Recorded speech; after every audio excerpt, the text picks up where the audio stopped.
You know, tonight we're going to be talking a lot about groundwater, and in Santa Cruz County we've been talking about groundwater for a long time. In fact, in the late 70s, the county created an Office of Watershed Management to look at the San Lorenzo River and our policies that supported the waterway and provided water for the most number of people here in Santa Cruz County. In 1978, voters passed Measure J, which was a game-changing initiative that shaped most of the land use policy, especially in the unincorporated area of our county. It created an urban service boundary. It defined our affordable housing and inclusionary zoning requirement. It set growth goals for the county. And it built on the work of the Office of Watershed Management and required the development of water recharge opportunities in our county. In the late 70s, that was groundbreaking work. This led to a number of outcomes. Our 1980 general plan required water infiltration efforts in all new developments. It led to the first mapping of recharge areas within the county of Santa Cruz. It influenced the development of our coastal plan.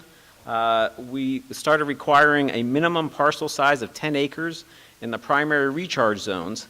And new development was required to maintain the pre-development recharge capabilities.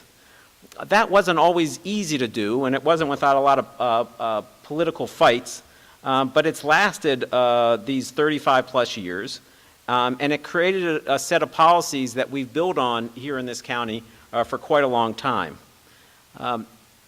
Just a few years ago, maybe a little bit longer than that, over a dozen years ago, we started, the voters passed Prop 50, which led to the development of a new collaborative infrastructure for water in Santa Cruz County.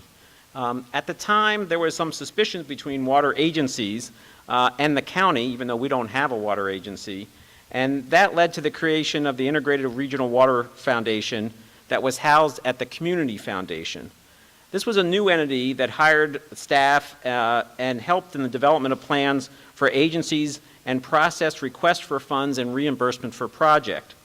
This was a neutral player and allowed agencies to focus on collaboration instead of competition, and that resulted in a stronger coordination of efforts to protect our groundwater.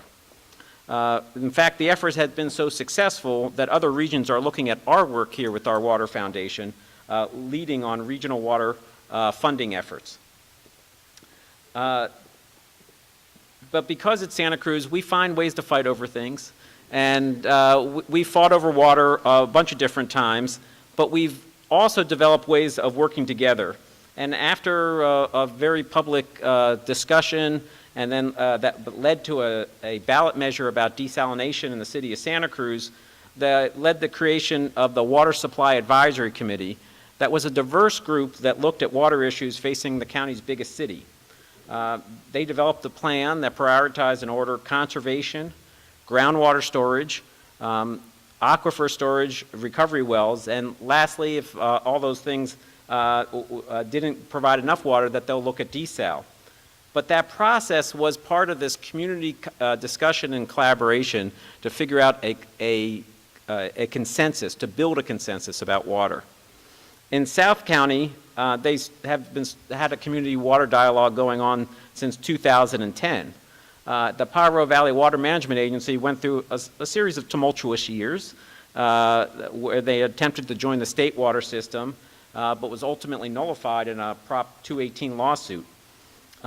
They created a new process involving the largest water users to identify potential solutions for their overdrafted aquifer. They work with influential growers and large growers to build community buy-in, and they selected projects that could add 1,000 acre-feet a year to their groundwater recharge. They're using great technology, and they are working together in a way that they've never have before, and they've committed to no importation pipeline, so we're working to solve it here in our own community. In the mid-county, the Purissima Basin is the one that's in the most serious state of overdraft. The supply in this area comes strictly from groundwater, and the Soquel Creek Water District has had the most aggressive conservation efforts of anybody in Santa Cruz County. They've also worked pretty extensively with the public and held a series of dialogues with the community, And when the passage of the Groundwater Sustainability Act, they were well prepared to engage the community and engage the other agencies. And they helped play an incredibly important role in the creation of the Mid-County Groundwater Sustainability Agency. Their work is being looked at by the state and agencies across the state to see how we're doing it. And I'm proud to serve on the group that's worked hard to include private well owners, the public, all the agencies that have their straw in that basin. And I'm confident that by working together, we can accomplish great things. So in a county that is self-reliant for water, we don't get water from someplace else, this collaboration becomes very, very important. And the one thing we know is that we need to include the public in the conversation because to get buy-in for whatever strategy we choose and to meet the diverse needs of our community, the community has to be involved. So you're all leaders here tonight because you've taken time out of your schedules to be here to learn about what's happening in our county. We're lucky to have groups like the Water Foundation involved in this effort, and I'm confident that you'll come out of tonight with a little bit more information and be prepared to engage in discussions that will be taking place over the next couple of years. The Mid-County Groundwater Sustainability Agency is required to come up with their sustainability plan by 2020, and the Santa Margarita Groundwater Basin is required by 2022. So we're on our way. It's right around the corner, and everybody's working hard, but by working together, we will accomplish our shared goals. So tonight, we have a couple people for you to hear about who actually know what they're talking about. And our keynote speaker is Taryn Ravazzini. Hopefully that's close, who was appointed as the Department of Water Resources Deputy Director of Special Initiatives in December 2015. The position is responsible for complex water projects related to the implementation of the California Water Action Plan with an emphasis on the Sacramento-San Joaquin Delta. You might remember in our first Connecting the Drops, the Secretary of Natural Resources, John Laird, spoke, and he spoke a lot about the California Water Action Plan. Taryn is the executive lead on the department's implementation of the landmark 2014 Sustainable Groundwater Management Act. She also serves as executive advisor to the California Water Commission, having previously held the position of acting executive officer for the commission in 2016-2017. Prior to coming to DWR, Taryn held an appointment as the coordinator for the Delta Stewardship Council Delta Plan Interagency Implementation Committee. Before that, she worked as a strategic public and governmental relations consultant specializing in natural resources and local government issues. She's worked in Sacramento, she's worked in DC, and she holds a law degree from Golden Gate University School of Law and is a member of the California State Bar. She is very accomplished and also a very nice person. So please join me in welcoming her to the stage.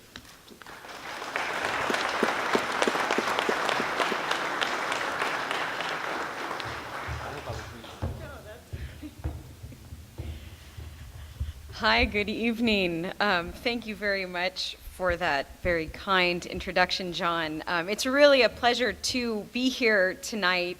I'm really impressed with a Thursday night crowd. This is very impressive, and it actually just shows me that our folks at the department are not the only ones who are interested in water. So I definitely appreciate the opportunity to address you all here tonight. John really was talking about the connecting the drops and talking about collaborative work. And I just had an opportunity this afternoon to meet with a handful of your region's water leaders. And one of the publications they gave me started out with a quote from Winston Churchill.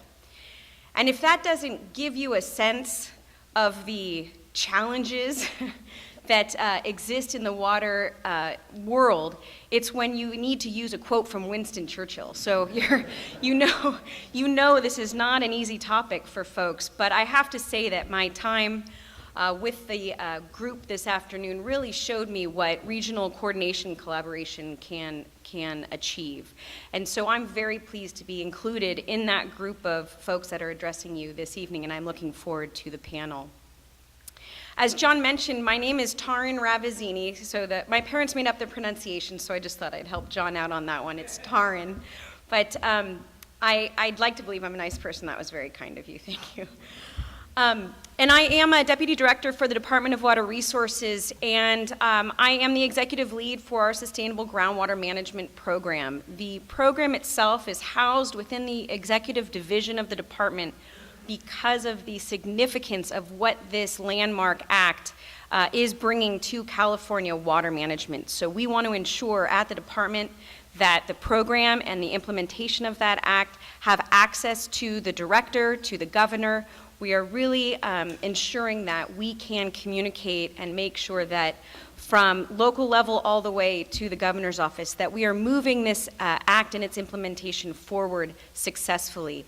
We are really looking at groundbreaking legislation that for the first time is having us manage groundwater at a statewide level. But one of the major tenets of this act is to keep that focus at the local level. So the management really is intended to be at the local level in the department, and what you'll hear when I read through my scribbly notes is that our job is to really help you and your local entities keep that authority at the local level. So there is a lot of work that's currently being done, and we have a lot of very ambitious timelines. And we continue to engage with all of the entities that are surrounding this room with all of their information. So I want to say that it really has been nice today to arrive in Santa Cruz with such beautiful weather. And for those of us that work in the water industry, beautiful weather on the first day of February can be a little disconcerting. Some of you may have known that we had our snow survey done today. Perhaps you saw that in the news. And I have to say that this is the second snow survey we've done for 2018, and it's meant to be one of the wettest months in which we take these snow surveys, and we are unfortunately below average. I know we have had the chance to kind of peek out from a multi-year drought, which has definitely caught the attention of all of us, but we are facing a new normal, and I don't want to overuse that phrase, but we are. And if the variability of California's weather isn't already something we deal with, we also are dealing with climate change and how that is impacting how we address problems. And as John was emphasizing, your region is in very, very good hands with the level of coordination that it is committed to at the local level, because realistically, these are not problems that can be solved by any one person. So this below average snowpack is, I think we were about 4.6 inches. That doesn't sound like very much. And if I could read my notes here, it says that we're about just 27% of our February 1st average. So I think that's what we need to be thinking about, 20% of an average of an already variable climate. And I'm reporting this to you tonight, because I don't want to kind of bring down our spirits, but I do want to emphasize a couple of things that we are here to discuss tonight as we face, again, this new normal. And one of those is the significance of maintaining our focus and energy on water conservation. I will continue to kind of impress upon that throughout my talk. But additionally, it's about working together to achieve sustainability for our groundwater basins. So because of our multi-year drought, we did have a good opportunity to get attention from the public on about the effects of the drought. I do have to commend this region. We had statewide water reductions, up to 25%. We were asking folks throughout the state to meet water reductions at a monthly level basis. And this region was one of the top counties to actually achieve those reductions. So that is really something for you, yes. That is really something for you. And now, as all of you know, the minute that we have those reductions, the state board removes their their kind of vice grip on our control of water, we still have that job as individuals. And I really have to say that with the attention that you have, with, again, all of those agencies and entities that are represented here tonight, finding ways to help continue at a regional level water conservation so that we can better deal with what will be future droughts, because we know that we will have them. That's California's kind of highs and lows, is we will be having those. But we do, let's see here. So one of the things I was thinking about was, as our population increases, we talk about, even at a global level, how we need to better manage our finite resource. And that is really where we need to kind of harness the opportunities like the passage of the Sustainable Groundwater Management Act, which I'll be referencing as SGMA because that becomes a little easier. But we put this in place because it's to allow the locals really to commit to their future, the sustainability of their future. And one of the things I was talking about with a colleague this afternoon, and something I'd like perhaps you folks to take away with you tonight, because I know I'll be thinking about this question, is what does sustainability mean to you? So we have in the title of this act, Sustainable Groundwater Management Act.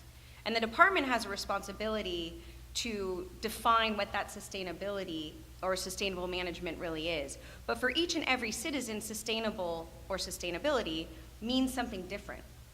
And so it was a very interesting conversation that we had today. I'm looking at Ralph right now because he was the one who brought that up. And so I'm going to be going and taking a poll around my office to see what folks think.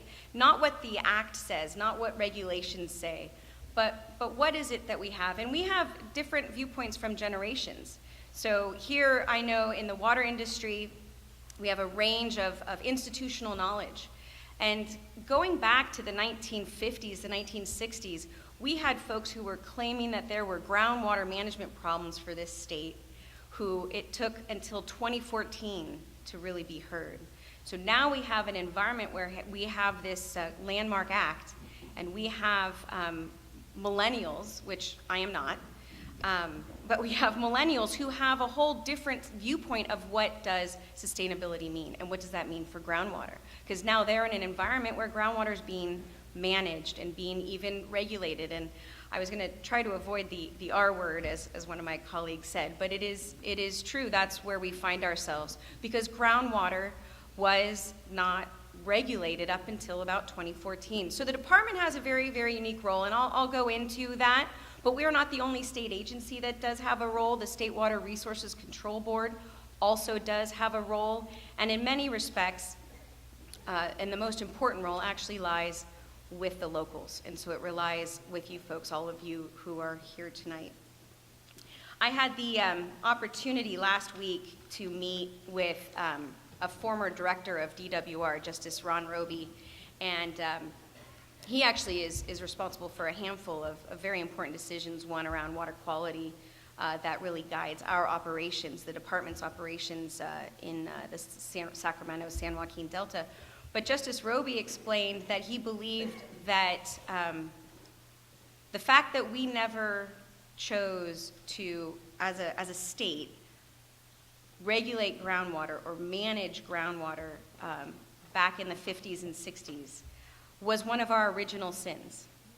And those are very, very powerful words, but coming from someone who's had decades of experience, that was very interesting. He said that he was one of the first interns at the state legislature who wrote a report on groundwater. I've been searching for this. It was apparently done in 1962.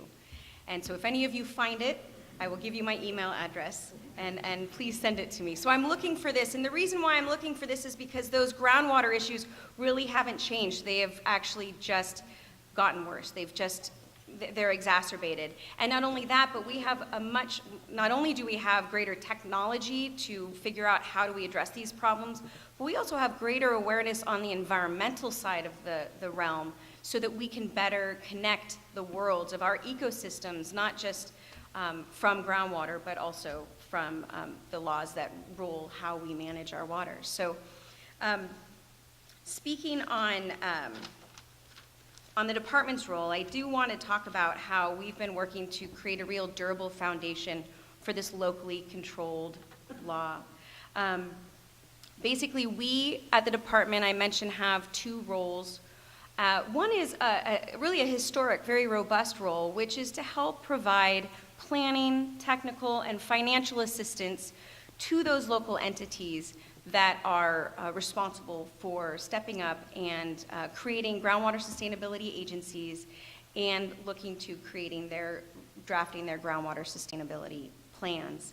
And the department, additionally, in 2014, was also tasked with establishing those regulations that have now guided everyone and continue to guide everyone. And so we do have a regulatory role because we will be evaluating those plans. We will be technically evaluating those plans. In doing that, what we want to see is we want to make sure that each and every groundwater basin is able to reach sustainability by 2040. And this is the first pass, meeting these deadlines of 2020, 2022. So 2020 is for the critically overdrafted basins, and this region does have a couple of critically overdrafted basins. That deadline to get those plans in is by 2020. The department will then have 2 years to review those plans, and we are really hoping that through the assistance that we can provide leading up to that, leading up to handing in your plans, that we can allow you the opportunity to have adequacy with those plans. We want them to be full and complete. But there's no silver bullet. Even Sigma, even its implementation is no silver bullet for managing all of the challenges that we have here at the state level. In my nerves, I'm throwing my notes all over the place, and I really, one of the things I want to make sure I address for you is commending throughout the state the locals who have covered 99.9% of our groundwater basins throughout the state through the formation of groundwater sustainability agencies. So the formation of those GSAs shows that the locals are willing and ready to step up to the plate and help manage that finite resource. And it is with the department, through the staff that you'll have an opportunity to talk with tonight. You will be able to work with those GSAs, and one of their roles, of course, is working with the community as they're doing tonight, but allow for a very robust stakeholder engagement in the development of their groundwater sustainability plans. The department yesterday just released, in fact, speaking of communication and engagement, the department just released a guidance document to help with groundwater sustainability agency stakeholder community engagement.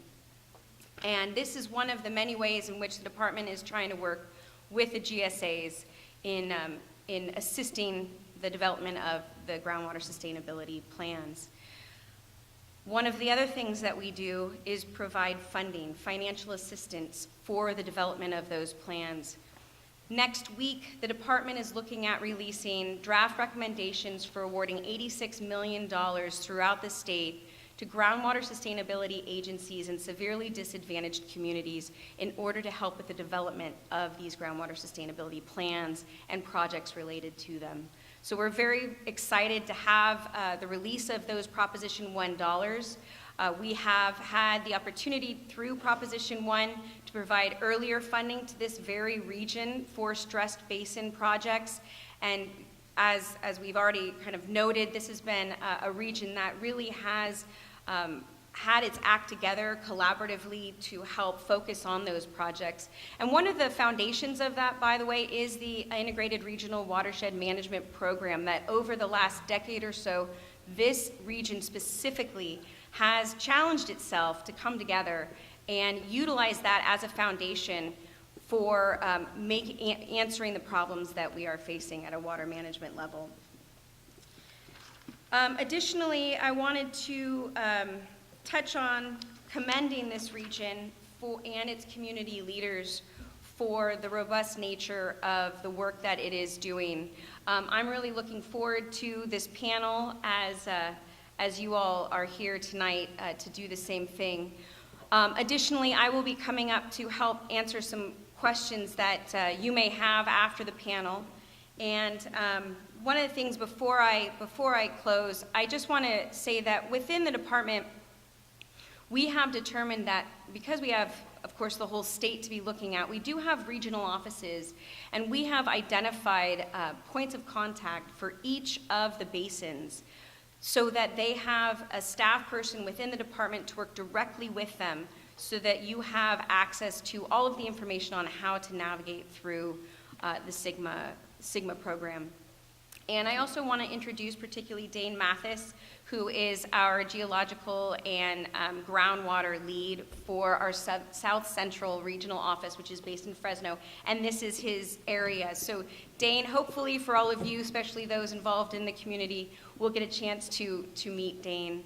So there are many other things I'm sure I would like to say to you tonight, but I'm going to close by asking you all to think about what sustainability means and to think about what we can do today so that folks that are in our position 30 years from now, they can look back and say, wow, we're really appreciative of the forethought and the activity that the community had to plan to help us have a sustainable groundwater program within our region. So thank you very much, all of you. It's really a pleasure to be here, and I look forward to talking with you further.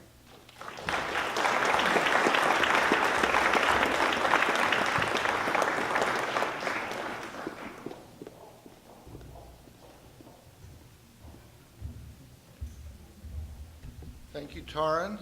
I'm going to ask the 5 panelists to come up now and take their seats. And just some housekeeping. Restrooms are out this door to the right, and there's a drinking fountain around to the left if anybody needs water. I'm John Ricker. I'm the County Water Resources Division Director. I'm going to be sort of leading the panel tonight, asking them questions, providing a little bit of introduction. With regards to questions, we have question cards. The idea with the cards is to be able to handle questions efficiently, lump common questions together, and be able to hopefully answer as many questions as possible. We also are recording this whole event, so it's good to be able to read the questions through the microphone. So if you do have a question, raise your hand and somebody will hand a card out to you or pick the card up. But thanks again for coming tonight. It's great to see so many people. I think we have more people than we did 2 years ago, so that's a good thing. Just to get things started, I'm curious if you guys have had a chance to walk around and see the maps of the different groundwater basins. So I'm going to ask folks to raise their hand about where your water comes from. How many people get water from the Pajaro Valley? All right. How about the Mid-County Groundwater Basin? Lots of folks there. Santa Margarita. Does anybody get water from the North Coast? Okay. So North Coast is City of Santa Cruz. All right. Thank you. I'm just going to provide a little bit of introduction and then turn the rest of it over to the panelists. Our focus tonight is on groundwater and collaboration, but groundwater really touches on all aspects of water resources management. In this county, about 78% of our water supply comes from groundwater, so it's a key component. 18% comes from surface water, 4% from recycled water, and we actually have 0.2% is imported water from San Jose up to some of the summit area, which really is challenged for groundwater up in the summit. Those rocks just don't hold much water, so they bring water up from the other side. But groundwater really touches on all aspects of water management. The groundwater basins feed our streams. They support the surface water uses, and they also support the fish and the ecosystems that are in those streams. So groundwater is critical all the way around. Managing groundwater and managing all of our water resources now, we have issues in all of our main basins. We have inadequate water supply right now going into the future. So we're really striving to work together to develop projects that provide, that restore our basins, that provide more resiliency, more drought proof. We're probably not ever going to see another big surface water reservoir, but we've got big reservoirs under our feet if we can restore our groundwater basins. And if we connect our water agencies, our surface water to our groundwater agencies, we can share our water through conjunctive use and have water available during drought periods, as long as we're not overdrafting those groundwater basins, as long as we put enough water in them to keep them resilient. We're also looking at things like putting purified recycled water, using that for storage. That involves working with not just water agencies, but also sanitation districts and public works departments. Stormwater, we're working with the public works folks to capture stormwater and put that into the ground. So there's a lot of interaction of many different agencies. We're working with the resource agencies to put more water back in the streams to help our steelhead and our salmon. So you can see a lot of that around the different tables, and we will have 15 more minutes at the end of this to go back and circulate around through the tables and get more details. We also have the website if you really want to dig into some of this stuff.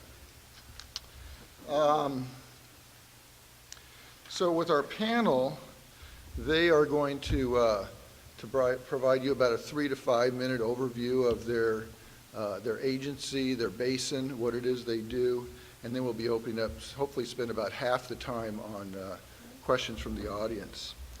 I want to point out again, you've heard it already, but we have been working well consistently since about 1998, the different agencies working together, realizing we really have to work together to address this region's water issues. The Integrated Regional Water Management Program was a key to really cementing those relationships and providing us some of the funding to do a lot of these joint projects and to do planning for more projects going into the future. And then the Sustainable Groundwater Management Act gave us additional tools, but also additional responsibilities to really step up and particularly manage those basins. But again, to manage all aspects of those basins, water quality, stream flow, as well as groundwater storage. So we do have 3 groundwater basins in the county that are subject to SGMA. We have the Pajaro Valley Basin, which is designated as being in critical overdraft and experiencing seawater intrusion. We have Brian Lockwood from PVWMA, the Pajaro Valley Water Management Agency, who will tell us about that. We have the Santa Margarita Basin, which is portions of Scotts Valley and the San Lorenzo Valley. It's not designated in critical overdraft, so we have an extra 2 years to work on that plan, but we still have our work cut out for us. Perrette Harmon from Scotts Valley Water District is the representative from that basin. And except for the Pajaro Basin is managed by one agency. The other 2 basins are managed by what's called a joint powers agreement, which is a combination of agencies. So Santa Margarita is a joint powers agency between the Scotts Valley Water District, the San Lorenzo Water District, and the County of Santa Cruz. The Mid-County Basin, Santa Cruz Mid-County Basin is the formal name of that. It's a joint powers agency with Soquel Creek Water District, Central Water District, City of Santa Cruz, and again the County of Santa Cruz. Ron Duncan, General Manager from Soquel, is representing that basin. That basin is in critical overdraft and it is experiencing seawater intrusion as well as stream flow depletion issues. A little farther down the table, we have Donna Myers, who is a watershed resources consultant. She was the founder of the Coastal Watershed Council. She's been helping us for many years address various watershed and water resource issues in this county. And then clear at the end is Sierra Ryan, a resources planner with the County of Santa Cruz, who's going to talk about some of the new technologies that we've been using in these efforts. So once again, I'm going to turn it over to the panelists. But again, if a question comes to mind, raise your hand and we'll get cards out to you. And then once they're done, we'll start asking the panelists questions or Taran questions. So we look forward to hearing your questions. So Brian, you want to start it out?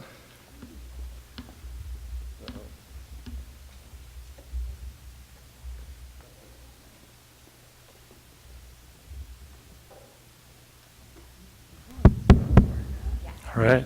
Hello. Well, good evening. It's nice to see so many friends, colleagues, and new faces out there. I've been given about 3 minutes to talk about what I could easily spend a whole day describing to you all, so I've got to really try to keep it pretty tight. I did want to just take a quick moment when we were doing announcements earlier of the elected and board members in the room. Our chair of our board is here tonight, Rosemary Amazio, who's been serving on our board for almost 20 years. And she's in the back of the room there, waving now. Located roughly between La Selva Beach, Corralitos, Aromas, and Moss Landing is the Pajaro Valley. That's about 110 or so square miles. The valley is home to a vibrant agricultural economy, and there are about 80,000 people living in about 3 different counties. The statutory boundaries of our agency covers San Benito County, Monterey County, and Santa Cruz County, with one incorporated city, the city of Watsonville, with whom the agency partners very closely on numerous projects, including our water recycling facility. One of our board members, several years ago, about 10 or 12 now, the years start to go by fast, I'm realizing as you get a little older, had come up with his slogan for our basin management planning effort. And he liked to do things on his own without the support from consultants to the greatest amount possible. And so he came up with the motto, local folks developing local solutions. And that's really where we are. This agency, Pajaro, was formed initially to be the mechanism to bring an import pipeline from the state and federal water supply projects. And that project never was constructed, and ultimately the voters in our valley wanted us to focus on local solutions. He also liked to say that he would try to find solutions that hurt everybody the least, because there was never going to be a solution where everybody could benefit. It costs money to manage water resources. Our agency does a variety of projects. We were established in 1984. We manage the basin. We do basin monitoring. So we look at surface water quality, groundwater monitoring, soils, land use, and so forth. We use the data we collect to develop hydrologic flow models. We built 3 of them so far, the most recent one with the United States Geological Survey. We look at balancing our basin through a combination of demand and supply side management. The demand management includes robust conservation programs where we leverage the expertise of many of our partner agencies, including the NRCS, the RCD who's here tonight, and others. We also look for innovative new projects that include working with local universities to come up with programs like recharge net metering, where we're encouraging local landowners that have ranches that can perhaps induce a lot of groundwater recharge. The agency can then pay for some of that groundwater recharge, which helps us all by getting more water into the groundwater basin, which, as John said earlier, serves as our greatest reservoir for water. Our water supply facilities include engineered managed aquifer recharge and recovery, where we pull wet weather flows out of the Watsonville and Harkin Slough system, put it into the ground, and then recover that water later. We have the state's 2nd largest water recycling facility for agricultural use, although I'm told that a new facility opening soon in Sacramento will bump us down to number 3. And my colleague in Monterey yesterday said that he was disappointed to go from number 1 to number 2. We also, based on the results of our model, look to move water from inland in the basin to the coastal area so we can develop a hydrostatic barrier to prevent seawater intrusion. Our goal and our success over the last decade or so has really been on collaboration and developing stakeholder support, bringing stakeholders in to advise the agency and our board of directors on the projects and programs to develop as we move forward. And we've also been successful because we've been able to bring in about $50 million worth of federal and state grants to help support the construction and the activities related to balancing the basin. So our basin is not fully balanced yet, but we're well on our way, and we have new proposed projects and programs that we're developing to help us close the offset in our groundwater budget. With that, I think I'll stop there. Thank you. 5 minutes, that was good.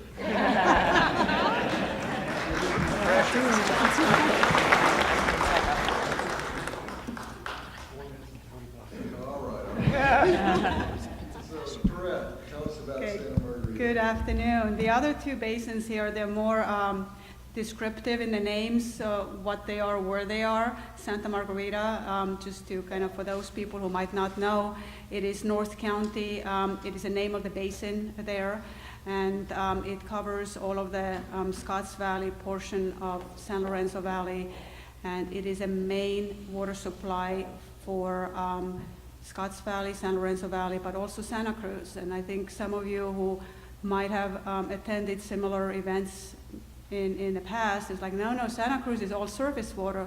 Well, that's true, but Santa Cruz's major surface water supply is San Lorenzo River, and San Lorenzo River gets a big portion of its water from the basin we all have to take care of. So they are major beneficiary and major stakeholder. So Sigma is relatively new. It's been now 3-4 years since the act got placed into action, and you kind of heard the recurring theme here. Groundwater management is not anything new to the region. We have been doing it in the North County since mid-'80s.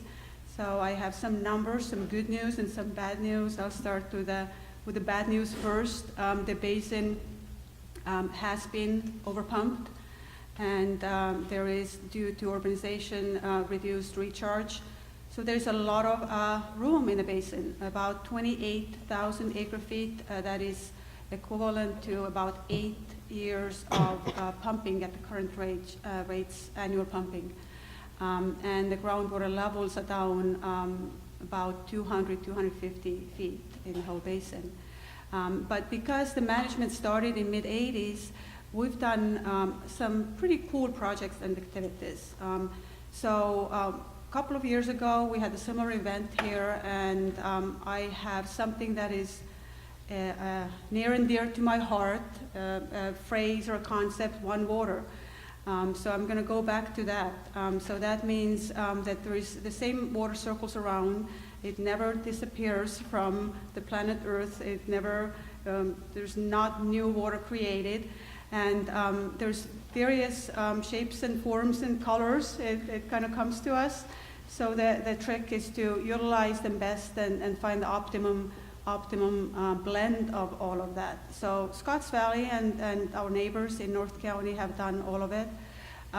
We have the first thing, how to manage our resources the best is, of course, conservation and water use efficiency. We have done that for decades now in collaboration with our customers. The next thing is recycled water. That's the purple pipe. We have done that in collaboration with the city of Scotts Valley. We started that in early 2000s, so almost 20 years that has been a supplemental supply that has helped to rely less on the basin and use that as an alternative. Next one is surface water. Scotts Valley Water District does not have access to surface water, but we have neighbors who do. So in collaboration with our neighboring agencies, we have been looking at possible ways to do conjunctive use, to take the flowing sources at the time when there's excess of them, and either you do in lieu use, that means stop pumping and use that resource, or possibly use the basin as a storage where we can rely on. And the last one is stormwater.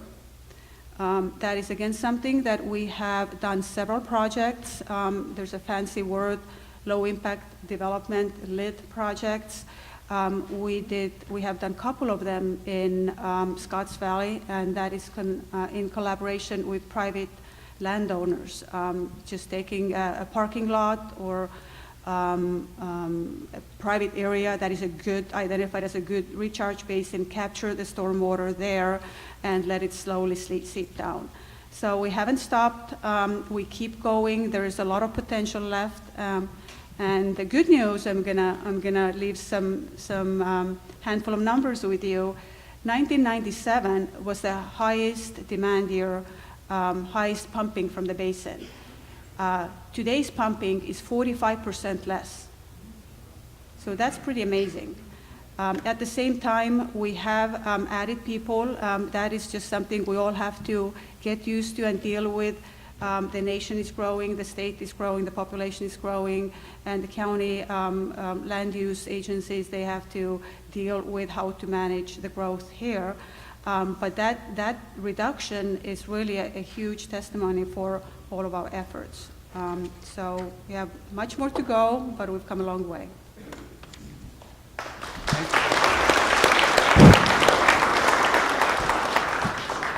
So first off, I want to thank DWR staff for taking on this huge challenge. You heard that the state of California had no groundwater law until 2014, and we used the most groundwater of any state. So go figure that one. It's about time, and it's a bold move. Thank you. Mid-County Groundwater Basin, you've heard we have a problem. We're on the critical list. We have seawater intrusion happening. We're on the fast-track, DWR fast-track list to get a plan together and then implement that plan and achieve sustainability by 2040. So how do you go about creating a governance system, a plan, and implement that plan and reach sustainability, create the plan in 2 years, and reach it in 20 years after that? It's not an easy task, especially in this community. I will say it's even more daunting when you look around the world, and 70% of the populated coastal regions of the world that use groundwater have failed at stopping seawater intrusion. If you go down to Salinas, it's 8 miles inland.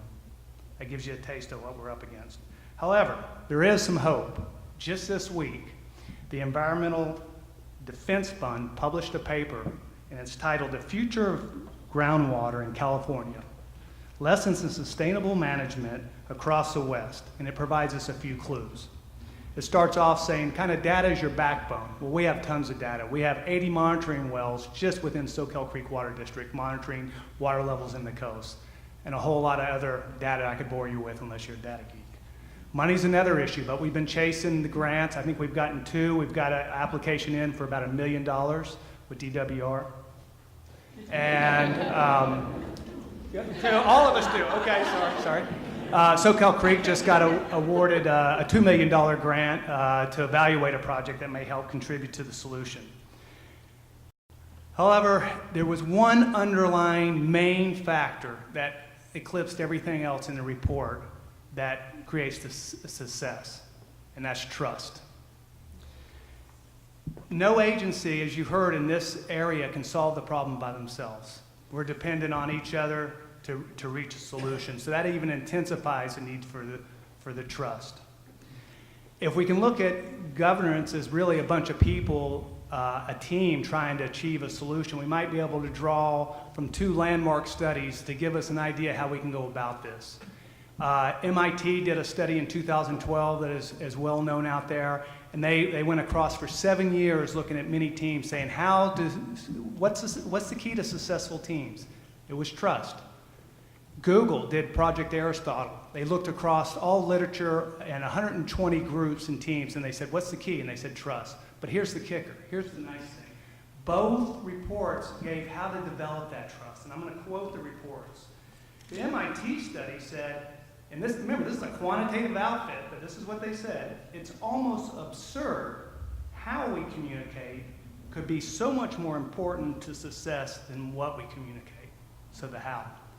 Then you had Google just a few years ago come in behind it and go, in the best teams, members listen to one another and show sensitivity to feelings and needs. I never knew they were so touchy-feely there, but that's it. So how we communicate and listening. So I think the MGA's done a good job of this, and I just want to give you one example. Was at the Groundwater Sustainability Advisory Committee the other night, about 2 weeks ago. They've been working together. They were appointed. There are about 10 public members on this committee to help devise the plan for sustainability. And the question was asked, and Taryn, this was a great question. They said, what's your vision of sustainability? And each individual member went around the table, and for me, it was a magical moment. I think it was transformative for the group. Everybody was towards sustainability. They wanted that, but they each gave a different description of it, and it was wide-ranging. Some people said status quo. Some people said, we need to do more for the environment. Some people were worried about housing. So, but the really important thing was, at least to me, everybody's vision was equally right. I mean, every time somebody said something, I'd go, that sounds right, went around the table. So I think the question is, how do we create a shared vision together? Because we're going to have individual. How do we come together? So my hope is that we can develop, and what was shown that night, it was what I call a mindful approach. It was open. People were curious. You could actually see them physically leaning in, creating an environment where the different perspectives and values were heard and not judged. You could just see people listening.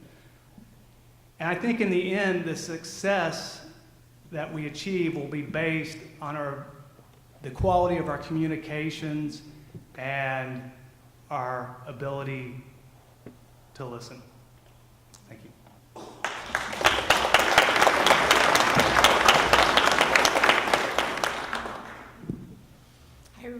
Excuse me. Hi, everybody. My name is Donna Myers, and I'm with Conservation Collaborative, which is a local consulting group here in Santa Cruz. Our group focuses on creating partnerships between government agencies and nonprofits to address complex natural resource issues. We work mostly in the Monterey Bay area, and we work on a variety of river systems in the area. Can you hear me? This one probably need to be closer. Over the past 2 years, we've been working on a project called San Lorenzo River 2025. The San Lorenzo River 2025 effort brings together many of the water purveyors in the San Lorenzo watershed in partnership with local nonprofits and the Santa Cruz Resource Conservation District to outline a framework for understanding the key actions necessary to maintain the aquatic habitats and species of the watershed in the context of water resource planning, including the relationship between surface water and groundwater, which is a very key thing in the San Lorenzo watershed. We've been working from existing plans and scientific studies to develop this framework, identify a 10-year strategy, and identify costs for various projects that we will pursue. We also are inviting officials from the state to the watershed to learn more about the complexity of the relationship between water for people and water for fish and the aquatic ecosystem. So the question that most of my work revolves around is really the concept of resilience and how we can improve key functions in our watersheds. I always find it interesting to look back in California history, and when we were part of Mexico, most of California was drawn out in these giant ranchos, and most of those boundaries were drawn according to water sources. They weren't drawn according to township, section, and range. So the idea behind those drawn lines was that there was a sustainable water source for the size of the rancho that would be sustained by it. And that included agriculture and development and various other things. So, you know, we had lines on a map according to watersheds, and those slowly eroded over time as we became a state and we repopulated some of these areas. But I always like to look back on that and study those maps because they're very interesting to kind of understand where we were and now where we are. Now those maps didn't show these underground water reservoirs, which have become a key part of our water resources here in California. So, as you've heard tonight already, water is probably the most complex natural resource issue facing the world in the next several decades. Climate change and associated results such as more frequent droughts, increasing temperatures, and episodic rain seasons have left our watersheds coping with extremes not yet seen before. My work focuses on the entities that don't pay a water bill every month, and that's our native fish and wildlife species that have evolved to thrive in the seasonal conditions of our watersheds and the aquatic habitats those watersheds support. The watershed is really where the whole water story comes together, and the whole water story is about the needs of both our human communities and our native fish and wildlife species. The whole water story does not just look at the supply part of the whole water equation or even the water quality part of it. Instead, it looks at the whole system of how water, both surface and groundwater, is managed and whether environmental water management is possible. There's two excellent reports that the Public Policy Institute of California has recently done. Both have to do with this concept of environmental water management. And this concept became especially important during the drought because it was then that the government and nonprofit groups realized that California is far behind in understanding and defining what the environmental needs are for our freshwater ecosystems. In many cases, our aquatic habitats and species are receiving whatever is left over after other uses of the water in the watershed. What's left over may or may not be sufficient for these species to thrive. In fact, there may be and often is direct conflict between the environmental water budget and the human water budget. For example, we all want to use more water in the summer, and that is critical time for small salmon to survive in our local streams and rivers. And without enough water, they may suffer due to high temperatures, be stranded and unable to move to more temperate parts of the watershed, or worse, they may just be stranded and because of hot temperatures actually die. Another example is how we manage the floods by trying to get water out of our neighborhoods as fast as possible through cement channels. This prevents these flows from accessing the broader floodplain of the stream and thus reduces the chance for storage and recharge through our floodplains. Once that water is taken out of the system, it is lost, and really our water balance is affected by that. So you may say, well, put more water in the streams and won't that help? It will, but that investment can only be made if more value can be made more valuable by also putting the water into the restored areas of the watershed. Essentially, we want to provide water at the right time, in the right place, and at the right amount. That is what we are focused on in our watershed efforts in San Lorenzo 2025. It is this layering of understanding of both the temporal and the spatial impacts of water use of the habitats that we are trying to manage that gives us the best chance at success for the future. So I look at that map and I want to put blue lines on it, because the blue lines are where the fish and the wildlife live, and those are the kinds of spatial and temporal relationships we really need to understand. In the San Lorenzo River, this is exactly what we've been designing for and have developed projects to address. Our work promotes restoring key areas of the watershed, such as Zayani, Branciforte, and Bean Creeks, for example, creating a sustainable lagoon at the mouth of the river, managing for wildfire, removing barriers for fish, and protecting the stream-side vegetation along the watershed. One of these actions may have been enough without climate change, but now we know we must act comprehensively to retain our native habitats and species and provide water for the community, for our communities as well. So that's where we're up to in the San Lorenzo, and Sierra's going to talk more about another project. All right. I hope you guys are still really engaged right now, because this is all really fascinating stuff. So I'm going to be talking today about some of the collaborations that our partners in the area have been working on to implement the use of new and exciting and innovative technologies just really over the past couple of years in the area. So before I begin, I'm going to give a little bit of a background lesson in recharge. So in a natural system, you would have groundwater recharging the aquifer through these recharge zones that are typically sandy or gravelly soils near the surface, so that when rain hits them, they can just convey that water down into the aquifer. But we're not living in a natural system, not anymore. We have paved over a lot of these recharge zones, and we've built these incredible stormwater conveyance systems that are very, very good at moving that stormwater out of those areas and out into the bay. But we are kind of in the midst of like a statewide awakening into the value of stormwater, and that really this is a resource that we can't be allowing to get wasted. We need to be protecting it, preserving it, capturing it, and getting it into the ground where we can then use it for various purposes. So in order to do that, we've got a number of different techniques that we have been piloting here in the region that I'm going to be talking about right now. So the first one of these was a partnership between the Resource Conservation District and the university, UCSC, to identify locations where you can do recharge projects. So a recharge project can be a basin, like a large settling basin where stormwater will naturally collect, and you spread it out and you slow it down and it sinks naturally into the ground. That's something that they've been doing a lot of in Pajaro. You can also have in areas where maybe the top 6, 7, 8 feet of soil aren't very suitable, you can use dry wells, where you can basically puncture through that top impervious surface and create a way for water to get down into the more suitable soils below. The maps that were put together by UCSC are essentially, the innovation isn't the maps themselves, the layers and the data that's in them. It's the way that they've been collected and compiled into one source that people can look at. There's one right over there Basically, green is good, pink is bad. And that is really how easy they are to use. So we as water managers can then take these and identify like, oh, hey, the county owns that parcel right there that's green. Maybe we should do a recharge project there.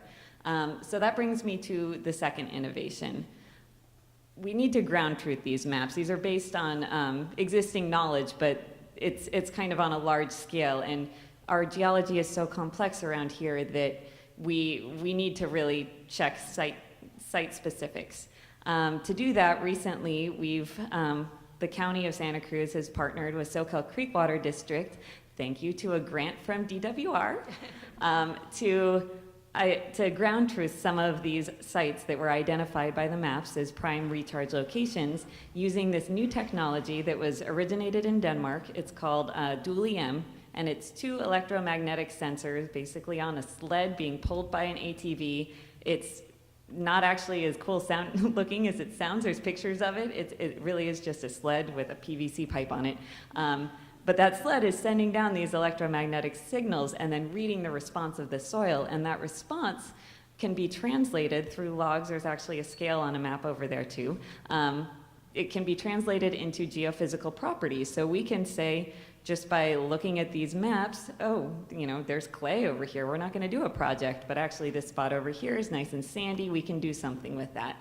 It's simple and it's straightforward, and it's a lot more cost effective and less invasive than traditional techniques, which have been bringing out a drill rig and doing a boring and analyzing the soils by hand. We're still going to do that at the sites that we've selected, but that means far fewer of these very expensive techniques need to be used. So that technology is really great, very good for site-specific research, but it doesn't give you a big picture. For a big picture, we need to zoom out, and it turns out that the same technology can be used in a very different way, and has been used recently by the Santa Cruz Mid-County Groundwater Agency to help detect the saltwater-freshwater interface off the shore. So as Ron was mentioning, we have saltwater contamination into our aquifers on the southern part of the Mid-County Groundwater Basin. But what we don't know is in the areas where we still have fresh water in our wells on the coast, how far off is that saltwater? How much time do we have? How in need of projects are we right now to make sure that that saltwater doesn't come any closer onshore? Do we have a lot of time? Is it a mile offshore, or is it just right along the coast? So we, through the Mid-County Groundwater Agency, partnered with a company that works based out of Denmark to fly a helicopter over the bay. It flew 330 kilometers collecting data below the ocean floor. So this isn't the ocean water. We know that's salty. It's the water in the ground below that. And it gave us a really great picture of where we are right now. And it did confirm we have, salt water right up on our shore down south. And it showed us that there are other areas that we have salt water very close to the shore. The final results of that are going to be actually discussed at the March Mid-County Groundwater Agency meeting if you're interested. I don't have a cool map I can point to here, but that information is really useful now, and it will continue to be useful because we can do these surveys, every, say, 5 years, and we can compare the results and see how things are changing and how our management actions are making a difference.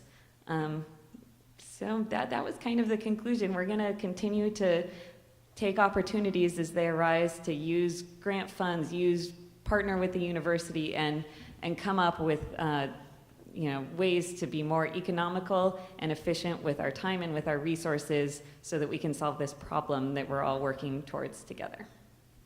All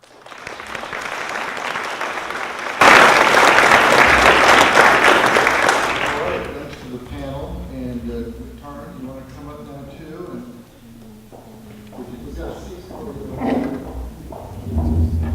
What we'd like to do now is start asking questions from the audience. One of the questions are helpful to you.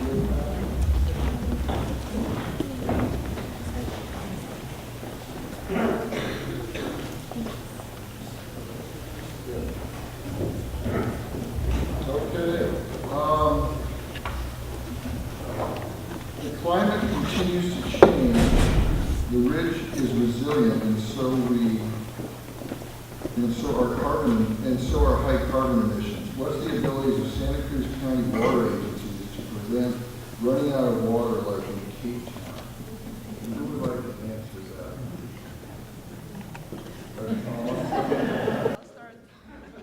I think in my mind, it's like with the investment portfolio, it has to be diversified. The same one water concept I said before, I would not recommend anyone to have all of your stock in one company. The same way, do not put all of your eggs in one basket and rely on one source. The only drought-proof source at the moment that we have easily available, not easily in terms of money and the timeline it takes to implement the project, but a technology that is proven and legal, has passed the regulatory standards, is recycled water.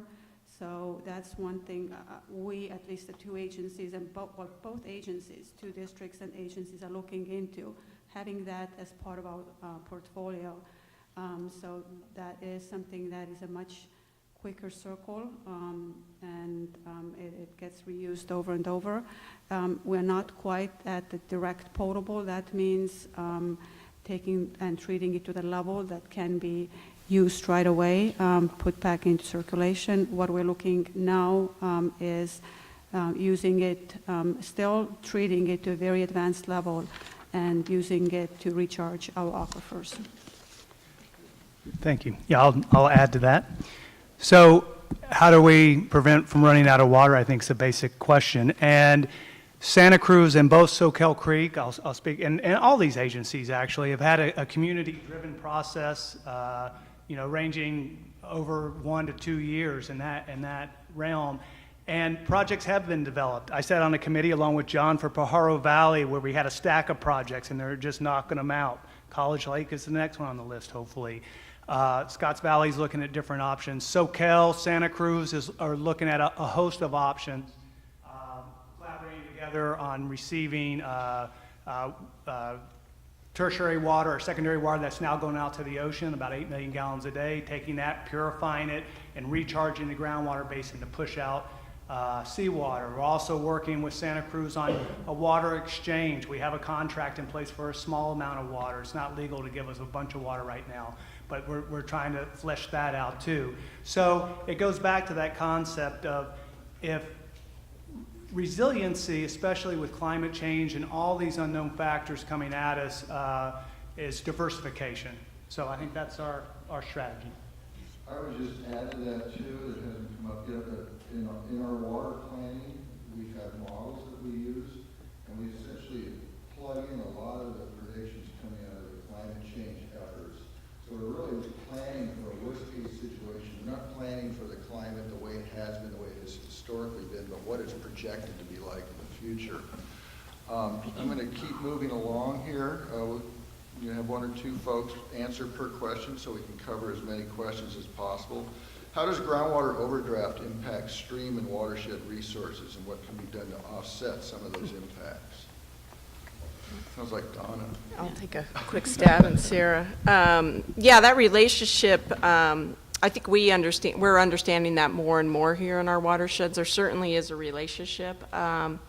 And it mostly has to do, as I was sort of talking about before, with the amount of water left in the surface water source and whether or not that's functional for our native fish and wildlife to utilize it at the right times of year to do the things they're doing, which is swim upstream and swim downstream and also reproduce in our watersheds. So there's a definite relationship. We are doing more and more modeling. The city of Santa Cruz is doing a lot of creative work trying to understand that relationship more, and I think in the future it's really going to come down to really understanding when to put the water in, as I said, and where, and making sure that the system is as restored and resilient as possible. But there's certainly a relationship, and we are understanding it more and more in each of the watersheds.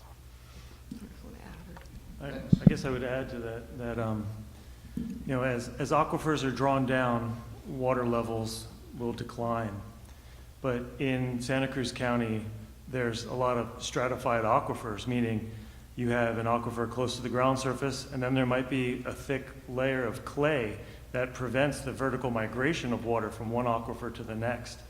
And so you might have a scenario where you could potentially overdraft a deeper aquifer and yet not cause any stream flow depletions because the water is not being extracted from that aquifer that's closest to the ground surface. So like most things, there's a lot of complexity, and models can be used to help us better understand the things that we can't directly measure. We can measure stream flow infiltration by putting gauges in the streams and gauges in monitoring wells. But it's important to keep in mind too that just because you're pumping out of one aquifer, it may or may not have a direct impact on the stream that's of concern. Okay. How could water agencies better collaborate with planning departments and transportation agencies to align requirements and procedures to promote water conservation, stormwater management, and sustainability, regardless of the project or agency?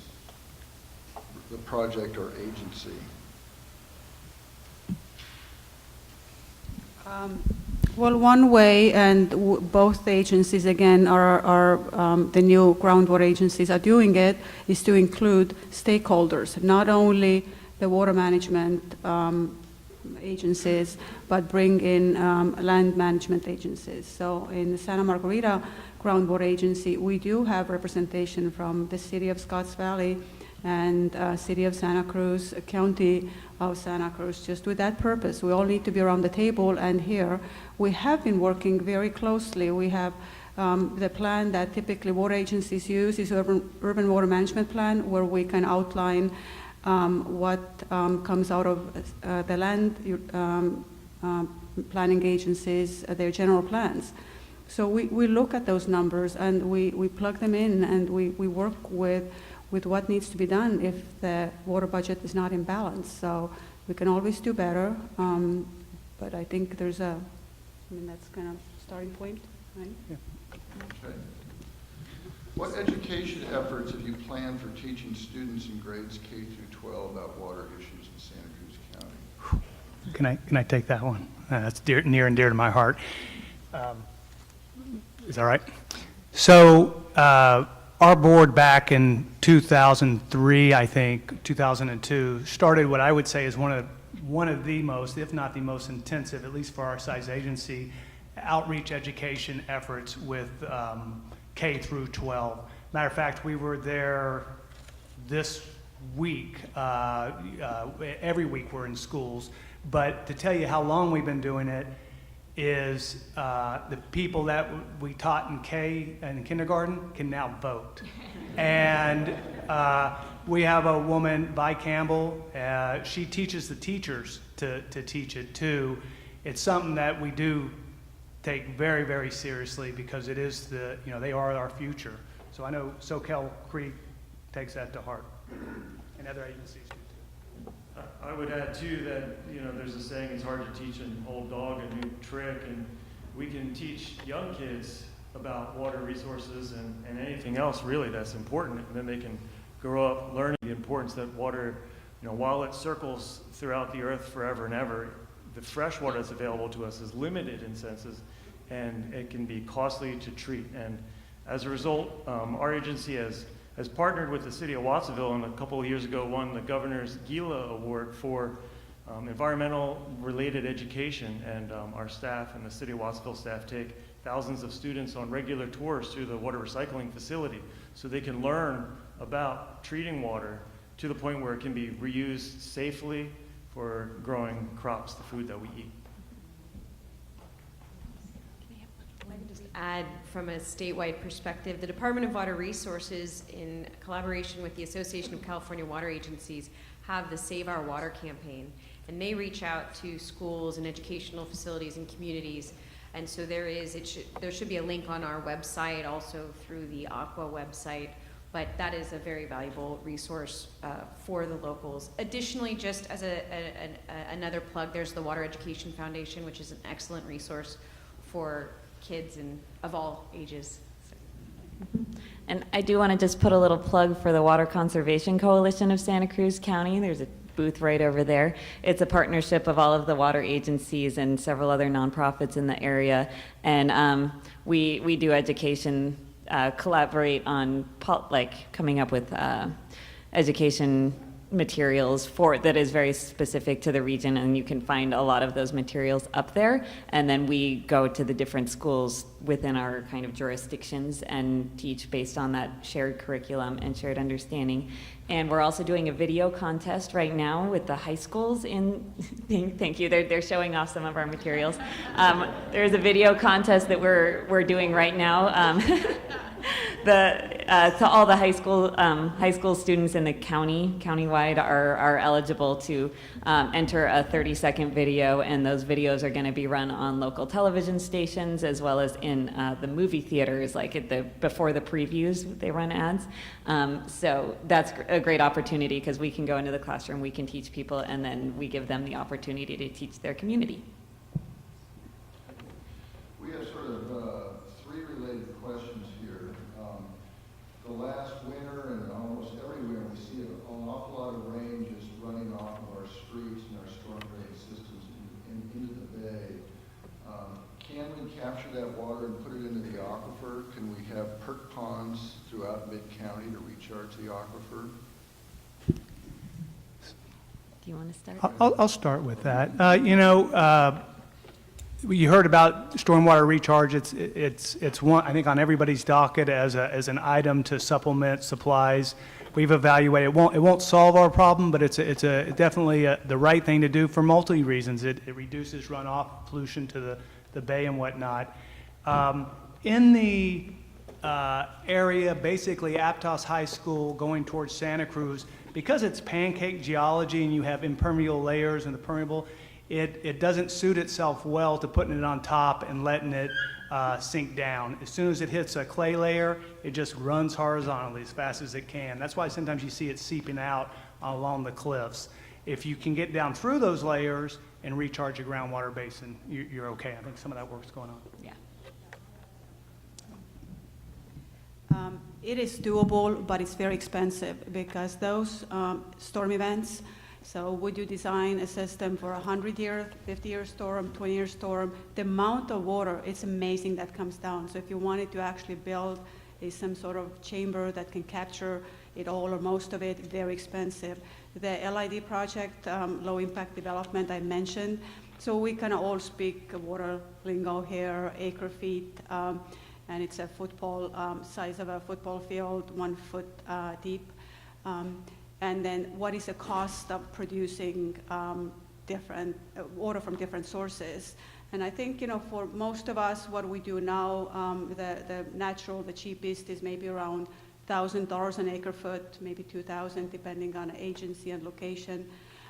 So we've kind of done very high level. The next one for us would be conjunctive use. So for us, it's 1,000. Conjunctive use would be roughly 2,000 acre foot. The next one would be recharging our basin with recycled or highly treated recycled water. That's 3,000. And the LID project we just finished, 1 acre foot, cost of it 30,000. So it can kind of put things in perspective. This question was for South County, but because it's groundwater recharge, which is one of my most favorite subjects, I can't help but to comment a little bit. And in South County, in the Pajaro Basin, we do a couple of different things. We put pumps in some of the streams, like in Harkin Slough, and we're looking to Watsonville Slough, where when it's raining and there's a lot of water flowing through the system, we have a permit issued through the State Water Resource Control Board to take some of that water. We run through filters to knock down the turbidity, and we put it into the subsurface. We don't leave it there, though. We leave some of it there, and then we have recovery wells, extraction wells, that pump the water back out into our system, which then we sell to farmers so they can use that water instead of pumping groundwater from the stressed aquifers. More recently, in collaboration with the RCD in the back and with UC Santa Cruz, we have developed a recharge net metering pilot program, which is based off of the idea of net metering with electricity, where if you put solar panels on your house, you can sell some of that electricity back to the grid, theoretically. In this case, if you own a ranch that's in the foothills and you're on a sandy soil and there's a lot of water that's passing through your ranch, you can apply through our colleagues and be eligible to get $100 an acre foot for every acre foot of recharge that you help to enhance into the ground.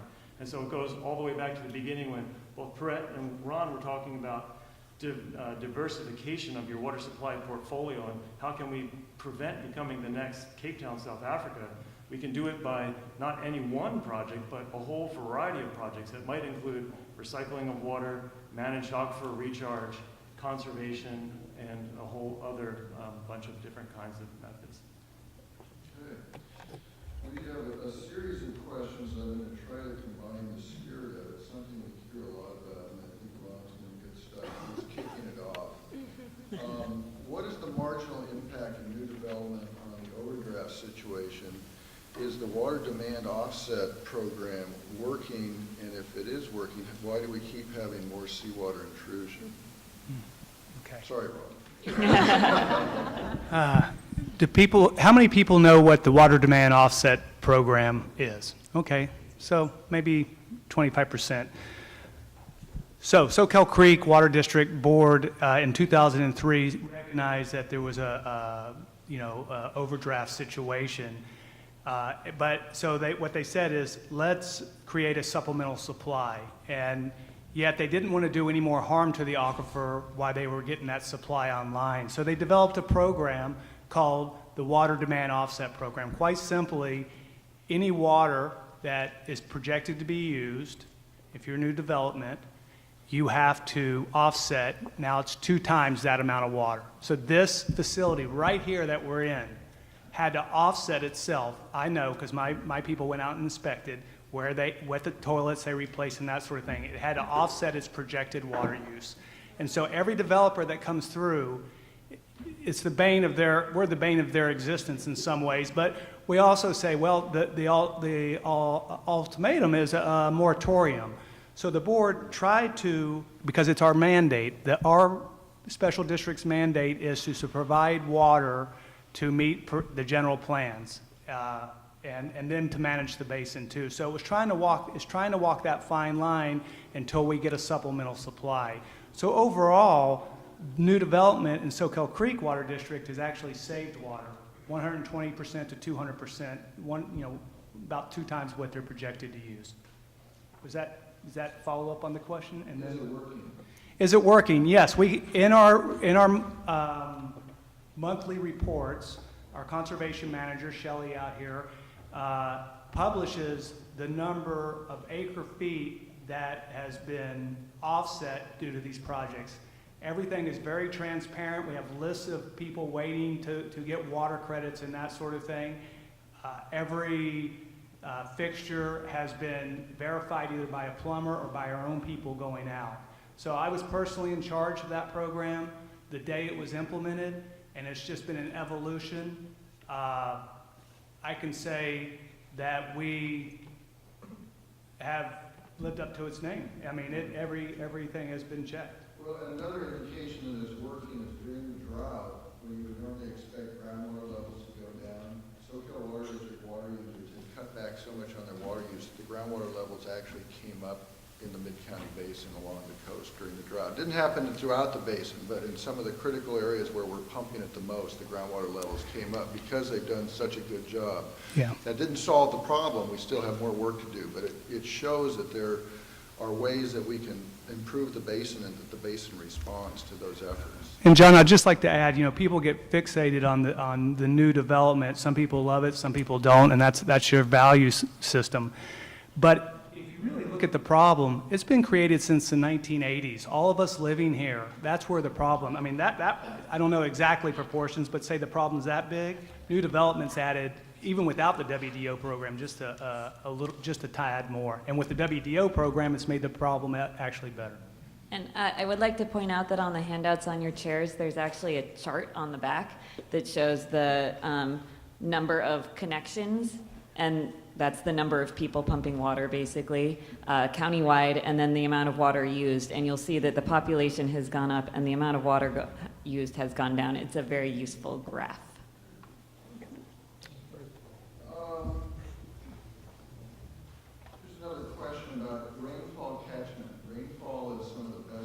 Quality water, it can be purified by UV. Why don't we promote more rainwater catchment systems? Well, we definitely encourage, and most of the water agencies have rebates on things like rain barrels that you can get in your backyard, and it is great for watering your garden in January like this, where we just had some rain, last month, but it's not raining right now. Around here, the largest problem is storage of rainwater. In order to, there are some examples of homes in the county where people have actually been able to get all of their toilet flushing water and their washing machine water, as well as their outdoor irrigation water, from capturing roof runoff that goes through a filtration system and then goes into a giant tank. But it is a giant tank. And one of the problems around here is basically it's a space issue for a lot of people. To have a 5,000-gallon tank in your backyard takes up most of your backyard.